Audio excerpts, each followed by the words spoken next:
Does she express sadness to be able to get on this stage?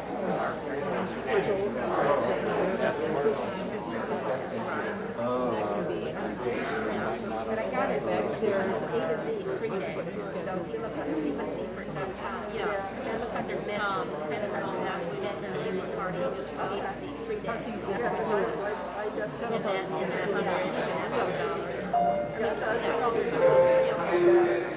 and I don't know, like I say, we do every Sunday. Out there.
They said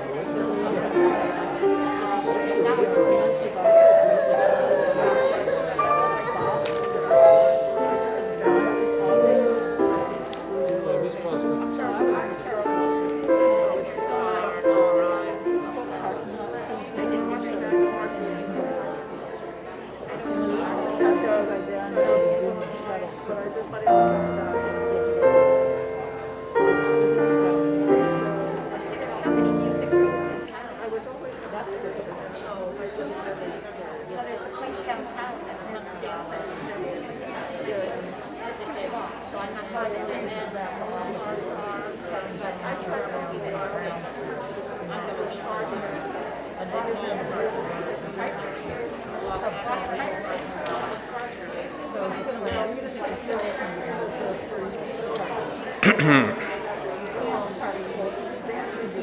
are glad you are here. Congregant or visitor, whoever you are, wherever you come from, whomever you love, wherever you are on your journey, however you identify, you are welcome in our faith community. If you are visiting here in the sanctuary, welcome. If you're visiting online, we invite you to introduce yourself and tell us from where you are watching. We are glad you are here. We are grateful for the presence of our choir, our music director, Les Downs, and our tech staff, Stephen Carter and Jess Fox. Now let us prepare for today's worship with our centering music.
Stephen Batchelor writes in his book, Buddhism Without Beliefs, our words, our deeds, our very presence in the world create and leave impressions in the minds of others, just as a writer makes impressions with his pen on paper, the painter with his brush on canvas, the potter with his fingers in clay.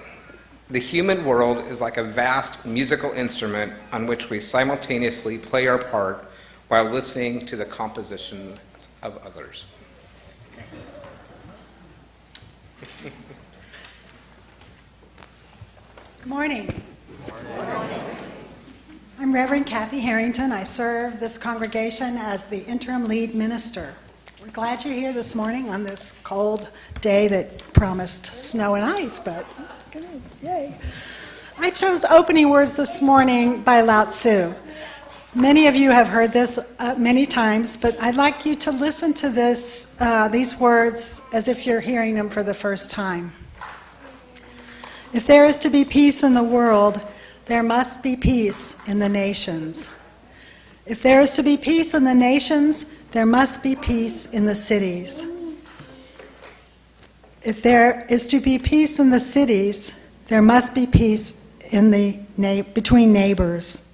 And if there is to be peace between neighbors, there must be peace in the home. And if there is to be peace in the home, there must be peace in the heart. This morning, we hold in our hearts the people who are suffering in Turkey due to the earthquake, all of the losses. We hold them. The Unitarian Universalist Service Committee and our community are in solidarity with the people of Turkey and Syria, and the first responders and the community activists mobilizing support.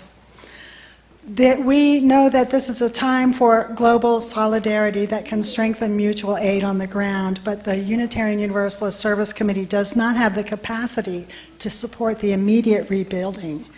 They're focusing their work with current partners.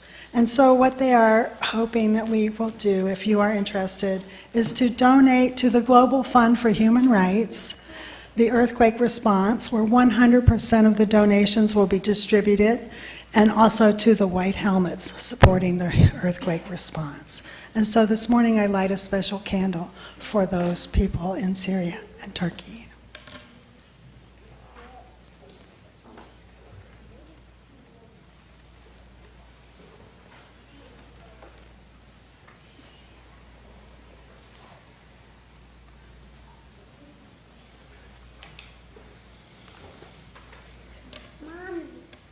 Please rise in body or spirit and join me in singing Spirit of Life, hymn number 123.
Good morning. Get nice and close here.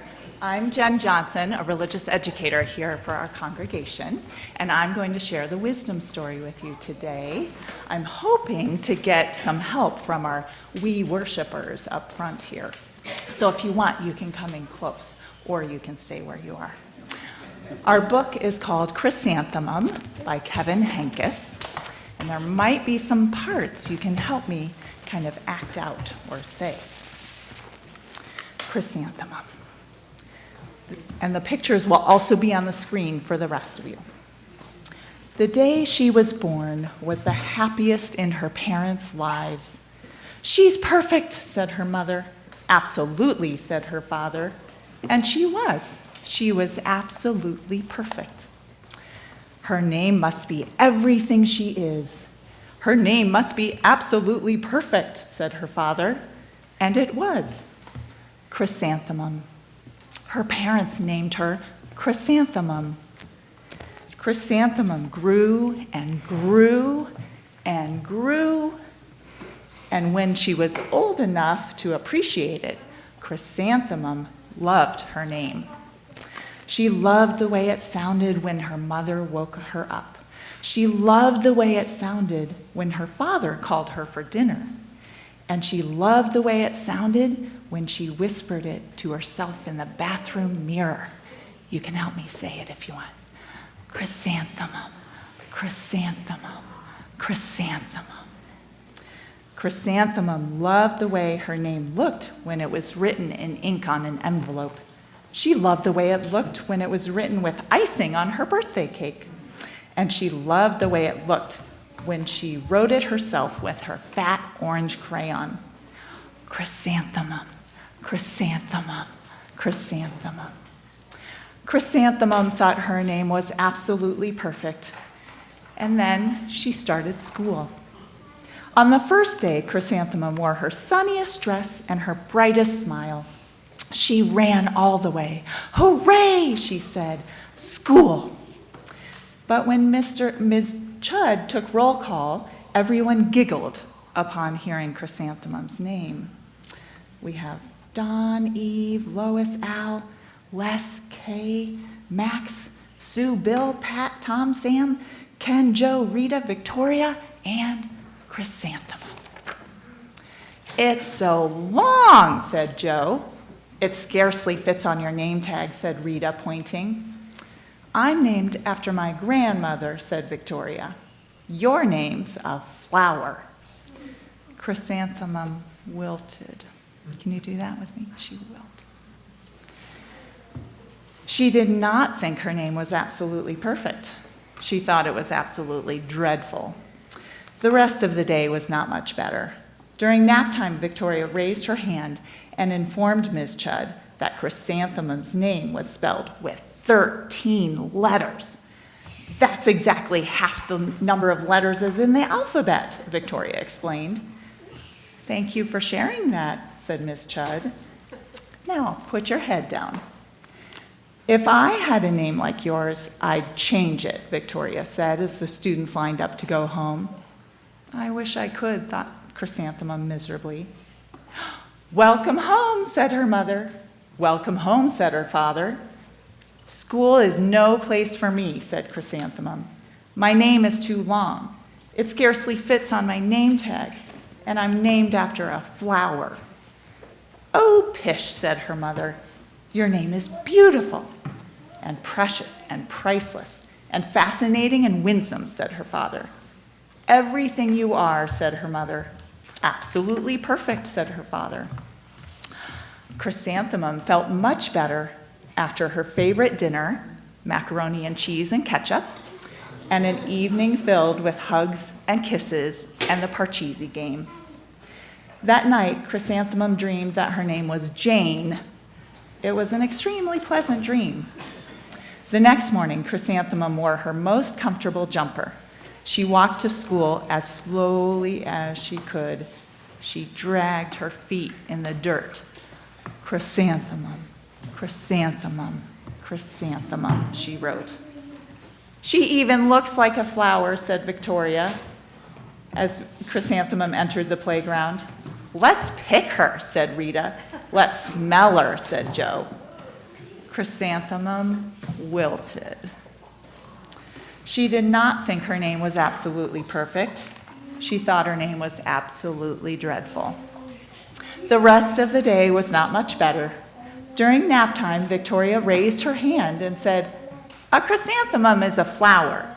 It lives in a garden with worms and other dirty things. Thank you for sharing that with us, Victoria, said Mrs. Chudd. Now, put your head down.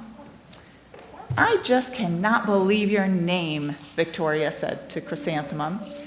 Neither can I, said Chrysanthemum miserably.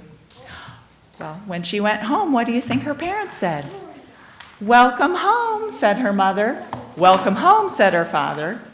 School is no place for me, said Chrysanthemum. They said I even look like a flower. They pretended to pick me and smell me. Oh, pish, said her mother. They're just jealous and envious and begrudging and discontented and jaundiced, said her father. Who wouldn't be jealous of a name like yours, said her mother. After all, it's absolutely perfect, said her father. Chrysanthemum felt a trifle better after her favorite dessert, chocolate cake and buttercream frosting, and another evening filled with hugs and kisses and a game of Parcheesi. That night, Chrysanthemum dreamed that she really was a chrysanthemum. She sprouted leaves and petals. Victoria picked her and plucked the leaves and petals one by one until there was nothing left but a scrawny stem. It was the worst nightmare of Chrysanthemum's life. Chrysanthemum wore her outfit with 7 pockets the next morning. She loaded the pockets with her most prized possessions and her good luck charms. Chrysanthemum took the longest route possible to school. She stopped and stared at each and every flower. Chrysanthemum, chrysanthemum, chrysanthemum, the flowers seemed to say. That morning, the students were introduced to Miss Twinkle, the music teacher. Her voice was like something out of a dream, as was everything else about her. The students were speechless. They thought Miss Twinkle was an indescribable wonder. They went out of their way to make a nice impression. Miss Twinkle led the students in scales. Then she assigned roles for the class musical. Victoria was chosen as the dainty fairy queen. Rita was chosen as the spiffy butterfly princess, and Jo was chosen as an all-important pixie messenger. And Chrysanthemum was chosen as a daisy. Chrysanthemum's a daisy, chrysanthemum's a daisy, Jo, Rita, and Victoria chanted, thinking it was wildly funny. Chrysanthemum wilted. She did not think her name was absolutely perfect. She thought it was absolutely dreadful. "What's so humorous?" said Miss Twinkle. "Chrysanthemum," they all said. "Her name is so long, it scarcely fits on her name tag. And I'm named after my grandmother," said Victoria. "She's named after a flower." "My name is long," said Miss Twinkle. "It is?" said Jo. "My name would scarcely fit on a name tag," said Miss Twinkle. "It would," said Rita. "And," said Miss Twinkle, "I'm named after a flower too." "You are?" said Victoria. "Yes," said Miss Twinkle. "My name's Delphinium. Delphinium Twinkle. And if my baby is a girl, I'm considering Chrysanthemum as a name. I think it's absolutely perfect." Chrysanthemum. How do you think Chrysanthemum felt? Good. Anyone else? Good. Happy? Good. Yes. Okay, let's find out. She blushed. She beamed. She bloomed. Chrysanthemum. Chrysanthemum. Chrysanthemum. Jo, Rita, and Victoria looked at Chrysanthemum longingly. "Call me Marigold," said Jo. "I'm Carnation," said Rita, pointing. "My name is Lily of the Valley," said Victoria. Chrysanthemum did not think her name was absolutely perfect. She knew it. I have a couple of wondering questions for you that you can think about today, and if you'd like to share any, you can share your answers with me. I wonder what your favorite part of the story was. Do you want to?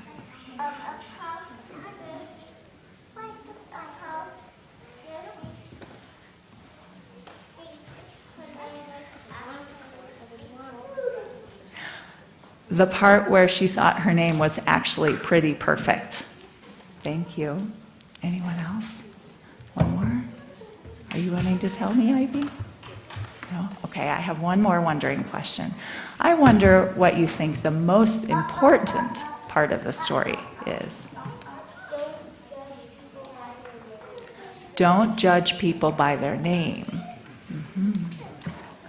Anyone else? All right. Oh, one more. Yes.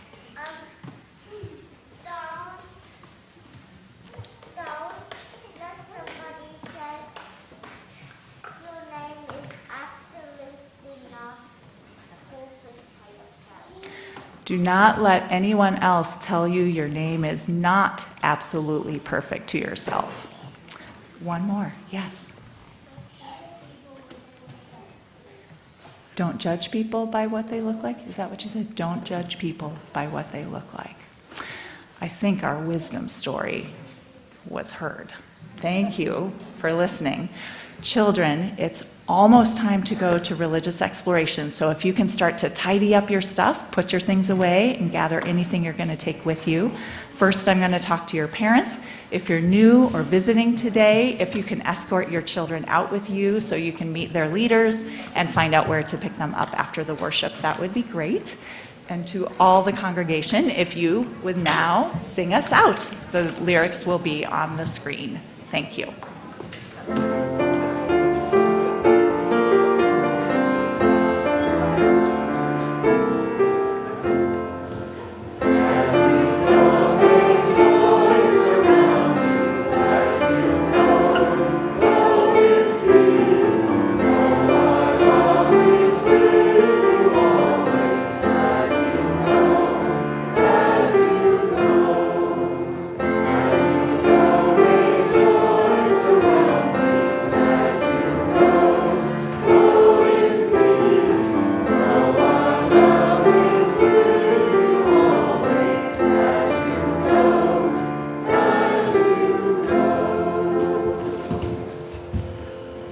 Oh my goodness, what a beautiful sight that is. So many beautiful children. In the center of our service and in the center of our lives, let us pause to honor the silences of the world. Let us open our hearts to the place of quiet, to the silent prayer for the healing of pain and the soft, gentle coming of love. Before we enter our moment of silence, I would like to share the St. Francis prayer. So amidst the turmoil of our world, with all its struggles and concerns, we're going to pause this morning to affirm the power of life and love, giving thanks for this day and for the beauty and miracle of life. May we be a blessing and a comfort to one another, and may we be inspired to use words that nurture, gestures that heal, and thoughts that illuminate. Make us an instrument of peace. Where there is hatred, let us sow love and forgiveness. Where there is injury, pardon. Where there is doubt, faith. Where there is despair, hope. And where there is darkness, light. And where there is sadness, joy. Grant that we may not be so much to seek to be consoled as to console, to be understood as to understand, to be loved as to love, for it is in giving that we receive, and it is in pardoning that we are pardoned. Now please join me for a moment of silence.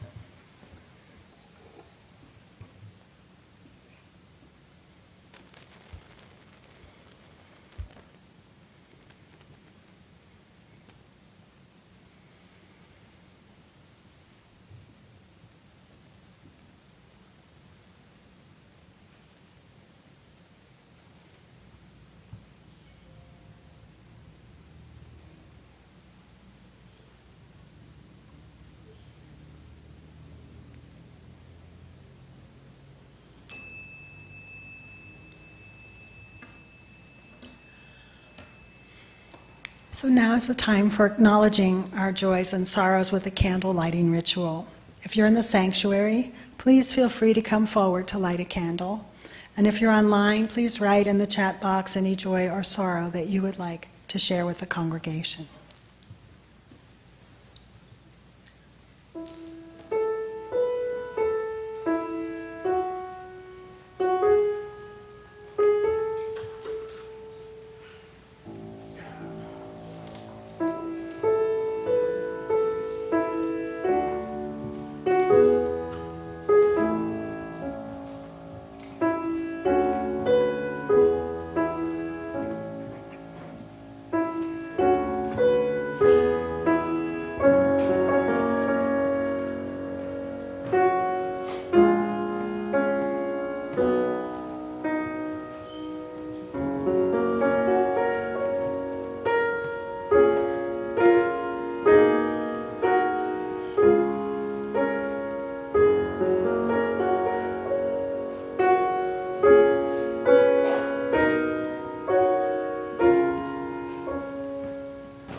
The last candle, my candle, was lit for Bernice Lynch, who is in the hospital with knee surgery and has developed an infection in her knee, so I'm holding her close this morning. If you have shared a joy, know that this congregation rejoices with you. And if you have shared a sorrow, know that you are held in love and in care.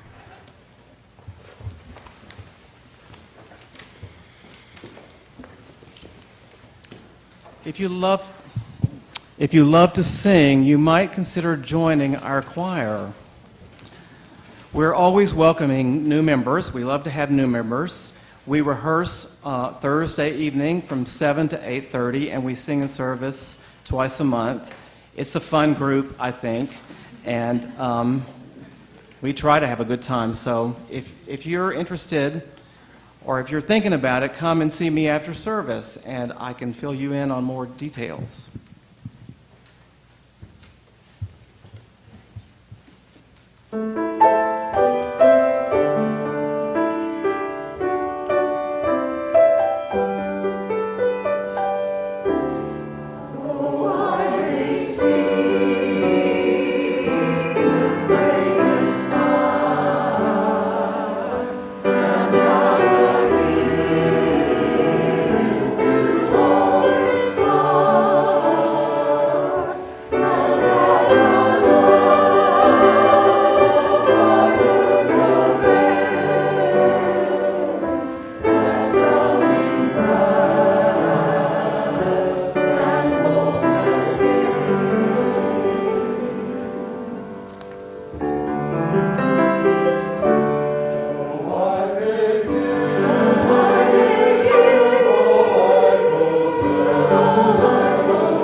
Good morning, everyone. I'm Steph Garvin, and I am happy to share a poem I wrote recently with you. In the uncertain first steps of a treasure-seeking journey, absent of a clear sign that marks the spot, lean to the bright side. On the precarious precipice between failure and success, lean to the bright side. On the voyage to victory, when the winds roar and the waves rise like monsters in the sea, lean to the bright side. When fear looms large like an ominous flag adorned with crossbows, among the clang of cutlasses, lean to the bright side. When you're marooned on a desert isle, far from home, family, and the comfort of a smile, lean to the bright side. When the last ray of hope sets behind the towering volcano and darkness descends, lean to the bright side. When the faint glow of hope rises like a phoenix emerging from its bed of ashes, lean to the bright side. When once distant dreams deliver gifts at your feet, breathe deeply, smile. Life is beautiful when you lean to the bright side.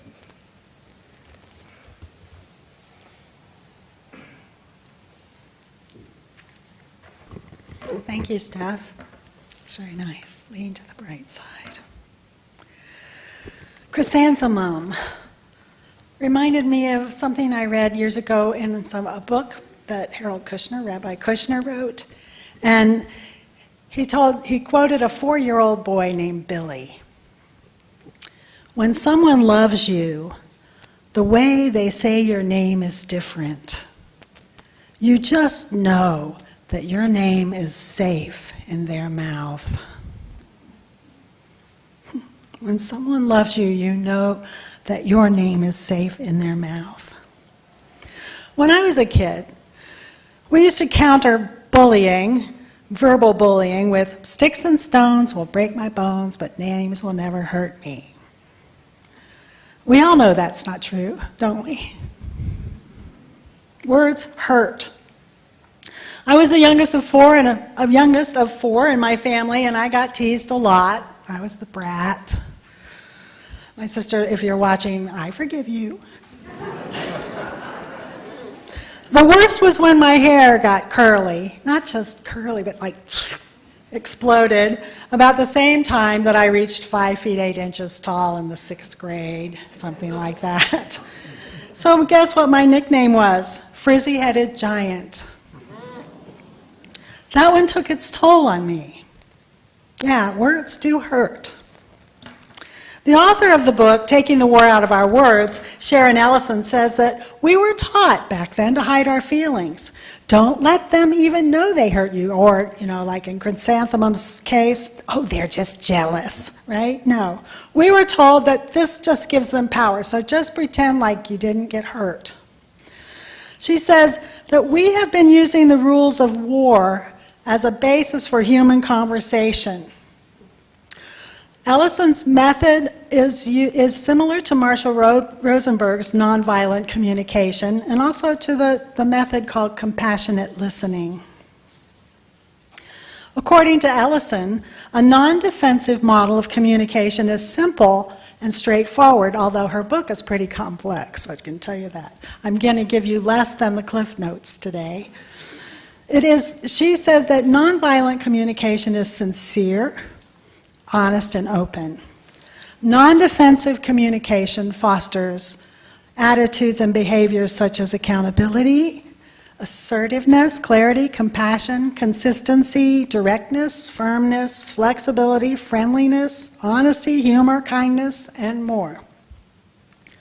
So she says that in order to practice non-defensive discourse, we must begin by listening, truly listening to one another, and then listening to ourselves to sort of monitor our reaction and how we are responding. True listening means more than simply hearing the words that are spoken. We learn then to be alert to the underlying message and hear what is not uttered out loud. Angry speech requires careful decoding.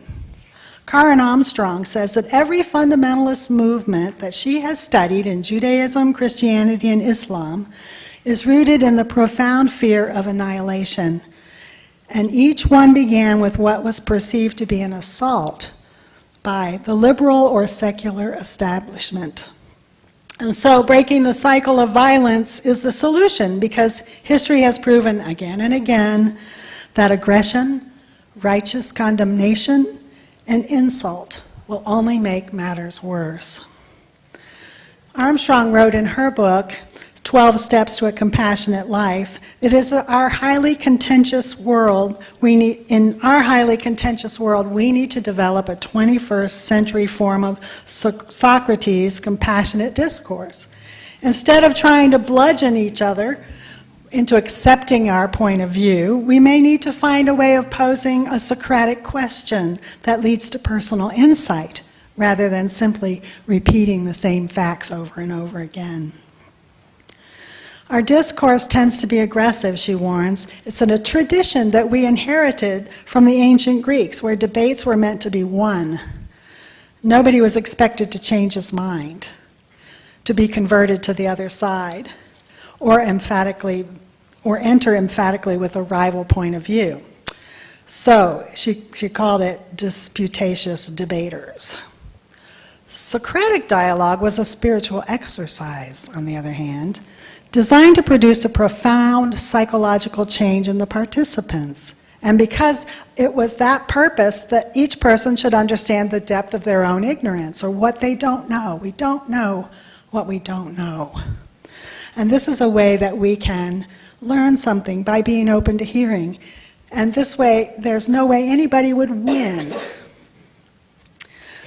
Each participant should make a space for the other in his mind, listen intently and sympathetically to the ideas of his partners in dialogue, and allowing them to unsettle his own convictions. In return, they would permit their minds to be informed and changed. The need to be right, the satisfaction of winning an argument, stems from something other than seeking truth or understanding. Perhaps this display of ego, as Armstrong calls it, comes from unresolved anger or fear. Defensiveness seems to be the only self-protection we know. We've been taught to believe that to be open and vulnerable is to be weak. We've adopted strategies in our communication with others. In defending ourselves, we use strategies such as, think about it, hiding information, our thoughts, our feelings, our beliefs. Instead of feeling safe, defensive behavior guarantees that we feel threatened, insecure, less confident, less competent, and closed to learning. So, what do we do? 4 aspects of defensive behavior, watching for these in our own selves, are we build emotional walls, we hide our information, we see the other person as an adversary, and we engage in that power struggle. And you know what that looks like sometimes. We sigh, or we slump our shoulders, cross our arms, roll our eyes, accelerating the conflict. Our body automatically expresses itself. Ellison says that we become locked into a complex pattern of behavior with no way out. When we become defensive, our body releases a flood of chemicals, and we become reactive. And it can take up to an hour for that reaction to dissipate, for the chemicals to diffuse. The capacity to problem solve when we're in that state is completely blocked by that rush of reaction. So we're hopelessly operating with our reptilian brain, she says, and short of a lobotomy, time and a change of focus seem to be the solution. No matter how hard we try to be nice, when we're in that state, you know we leak and wind up saying things that are hurtful to other people. Non-defensive questions can take people past neutral to a place of trust and a sense of common humanity, breaking down barriers and offering us an alternative. Ellison says, curiosity didn't kill the cat, it won the Peace Prize. A non-defensive question respectfully and gently invites others to speak. The curiosity must be innocent, without ulterior motives. And it can be hard to take our feelings out of the questions, though, when we've heard something hurtful and defensive. It takes some time. It takes a pause. And sometimes it takes a step away and then coming later. Ellison says that our feelings are expressed in our curiosity question. When our feelings are leaked into our question, it becomes a statement. Sincere open questions invite the other person to openness, moving beyond our feelings and how we were hurt. This might require preparation. Ellison says we continue to swim in our own reaction, reluctant to come up for breath long enough to find out what the other person actually meant by what they said. And she uses this example, which I think is really great. Susan says to her coworker, "You look beautiful in that dress." And then she adds, "Isn't it wonderful they are finally making nice clothes for big women?"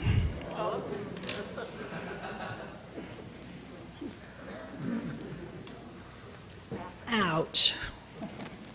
Helen, of course, was crushed. She and Susan worked together, and Susan was her superior. So naturally, she felt that Helena was being cruel and disrespectful, and she lost trust in her, and their working relationship suffered. This kind of hurtful comment has been called micro-inequity, and even when they seem small, they can smolder for years, shifting our perception into prejudice, resentment, and hostility. It's the stuff that can kill relationships. Helena, with the help of Sharon Ellison and some preparation, was able to go directly to her co-worker, Susan, and ask without emotion or contradictory body language, "Why did you mention my size after you complimented me on my dress?" Susan was appalled. She said, "Oh my God, how inconsiderate of me. You couldn't have known that I had lost 50 pounds before coming to work here, and I always hated the awful clothes that they made for women above size 5. I am so sorry." The truth set them free.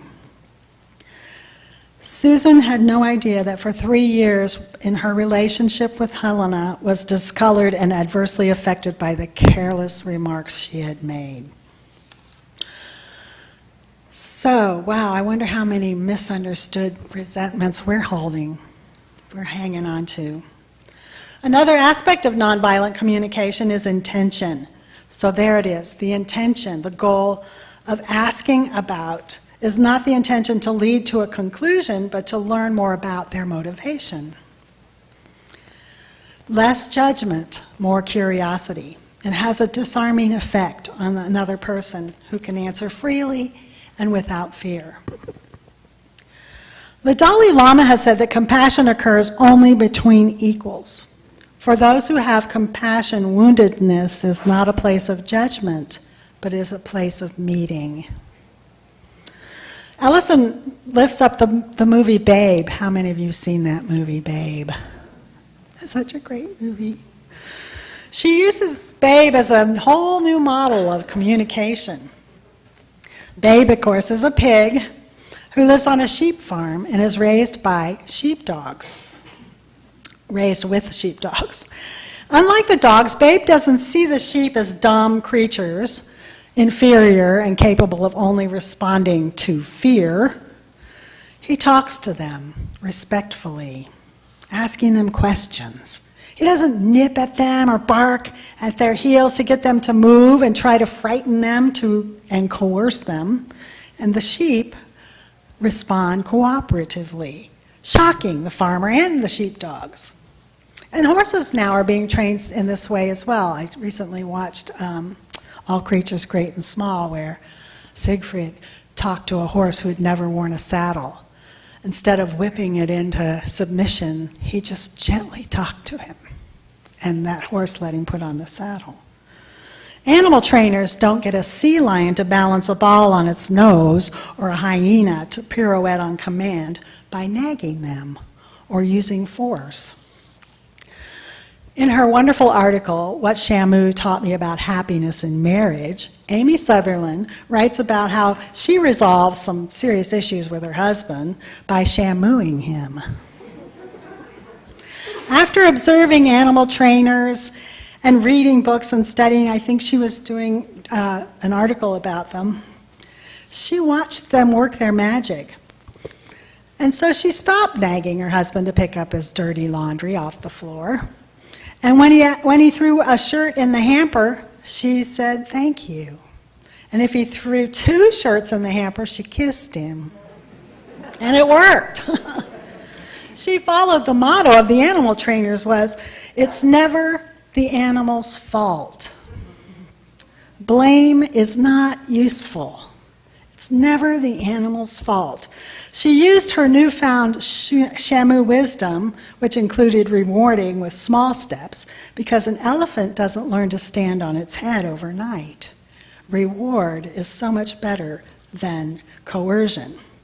So she successfully trained her husband for months. And then one day, her husband quietly shamued her. Yay. And she could only smile when she realized that he had begun to train her. I learned so much, we can learn so much from animals. When I lived on a farm in South Carolina, I loved walking along the beautiful country road. It was just gorgeous. There was a creek that flowed through our property called Hencoop Creek. What was disturbing, though, was that there were a couple of stray dogs who had taken up residence in the bushes near the bridge by the creek.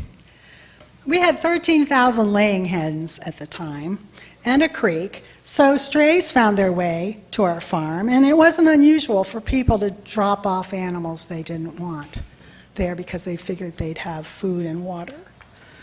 I was notorious for rescuing animals, like the little cat I found in Sky City parking lot, who later gave birth to 7 kittens. My husband was pretty upset about that. And then the 9 kittens that I brought home, I was driving down that beautiful country road, turned a curve, and then suddenly the road filled with puppies.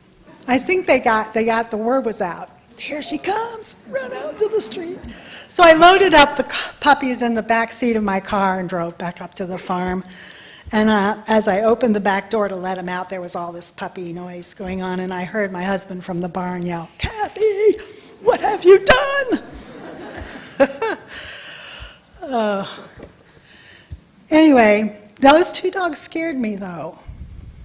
I was afraid of them because sometimes when I was walking, they would follow me, and they'd be right at my heels, snarling and barking. So this one morning, I thought, I'm just going to pick up a rock. I'm going to take a rock with me in case I have to scare them. I wouldn't hurt them, mind you, but I needed something that scared them away. I dreaded going past that spot where they were living. And sure enough, that morning they came out and they started barking and snarling at me, and I picked up my pace thinking maybe they would just go away. And then they didn't, so my fingers tightened around my rock. And suddenly I remembered something I'd read in the Course in Miracles. The opposite of love is fear, that everything that isn't love is fear, such as anger and aggression. And it occurred to me that those dogs were frightened of me as well as I was frightened of them. So I turned around and I lowered my body into a crouch and held out my hand. And instantaneously they stopped barking, wagging their tails, and came up to me. Cautiously, but they came to me. And then they led me into their cozy little den where I found 5 adorable puppies. Of course, they went home with me. The mother was a black and white English setter. She was so pretty. And the father was just a mixed breed. And so we adopted her and named her Maggie, had her neutered. And the father and the puppies also found good homes. So I opened my heart first, and my hand automatically followed. Seek not to change the world, but to change your mind about the world. So Sharon Ellison's book is a comprehensive guide to changing the world by changing our words. It's worth a deeper look. I think it would make a great study book because I barely scratched the surface. But I believe she's right. When we change our minds and we open our hearts with compassion and intention, instead of defensiveness and judgment, we can transcend the barriers to understanding. Taking the war out of our words might lead to bringing an end to conflict in our own lives and in our cities and in our nations, in our neighborhoods, and the world. May the wisdom of that 4-year-old child remind us to treat one another the same way he felt. When someone loves you, you know that your name is safe in their mouth. May everyone in our lives and those strangers that we meet know when they meet us that their name is safe in our mouths. Please rise in body or spirit and join me in singing hymn number 1021, Lean on Me. Lean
That was fun.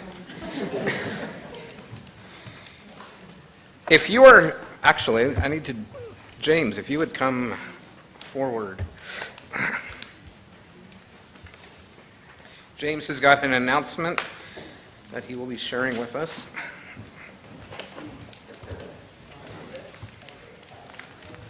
Good morning. My name is James Cassara, and I currently serve as the chair of our Leadership Development Committee. The LDC has several purposes. Chief among them is to identify, encourage, and support the leaders among us. Who are they? Well, they're all of us. We each bring skills and talents to this congregation, and while we are all unique, we share a common trait: our love for this congregation and a desire to see it prosper and grow. In the next few weeks, the Leadership Development Committee will be approaching some among you to fill the slots that are opening up. 3 positions on the LDC, and as many on our Board of Trustees. We need you to step up to consider serving in these positions as we collectively shape UUCA to be the beloved community we all desire. Between now and April, you will be hearing more from us, and I hope to have current LDC and board members speak from this pulpit and share their experiences, the ways in which graceful serving has enriched their lives. I know it has enriched mine. If you have an interest in being part of the Leadership Development Committee or our Board of Trustees, I encourage you to visit our website and learn more about how they function, as well as contacting me or other LDC and board members. Remember, please, this congregation is ours to build and maintain, and I thank you for your time and your consideration.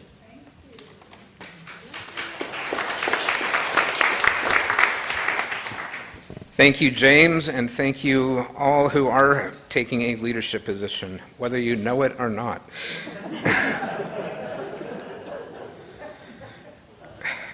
At this time, I would like to invite those of us who are visiting to stand and introduce themselves, and we have a couple of people with microphones will help with that. So if you're visiting, please help us get to know you better. Hi, my name is Tommy Lowe. This is my wife, Amy Stock. She actually grew up here in Swannanoa, but we are visiting from Arlington, Virginia today, and very happy to be here. It's such a beautiful sanctuary, beautiful space, so many beautiful words. Thank you for having us. Welcome.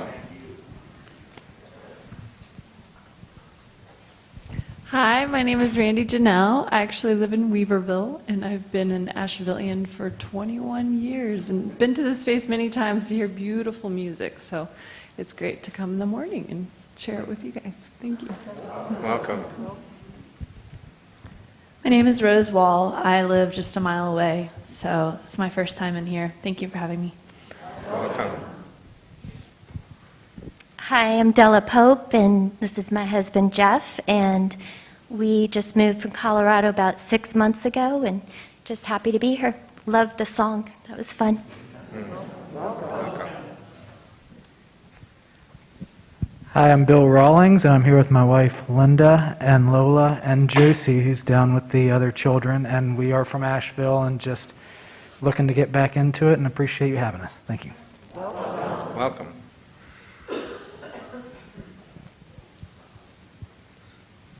Seems all our visitors are on this side of the thing. Maybe there's a sign outside. Our announcements run as slides at the beginning of the service. If you miss them, just refer to the weekly e-news as everything is described there. Our community plate recipient this month is a Hetland Scholarship, and you can donate by check, put community plate in the memo line, and you can also donate online. There is also, after the service today, a super, meaning soup, fundraiser in Sandberg Hall. So please take advantage of that and support our youth. Today's offering will now be collected and gratefully received. If this is your first time here, please let the collection plate pass you by. This service is our gift to you, and your presence is your gift to us.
for your gifts of time, presence, talent, and treasure. We give thanks. The closing words I chose this morning are written by Omid Safi. Go be your best self. Be your most beautiful self. Be your most luminous self. Be your most generous self. And be your most radically loving self. And when you fall short of that, as we all do and as we all have, bounce back and return again. There is grace in this returning to your luminous self. So we're going to rise in body or spirit and sing our closing song, Longtime Son.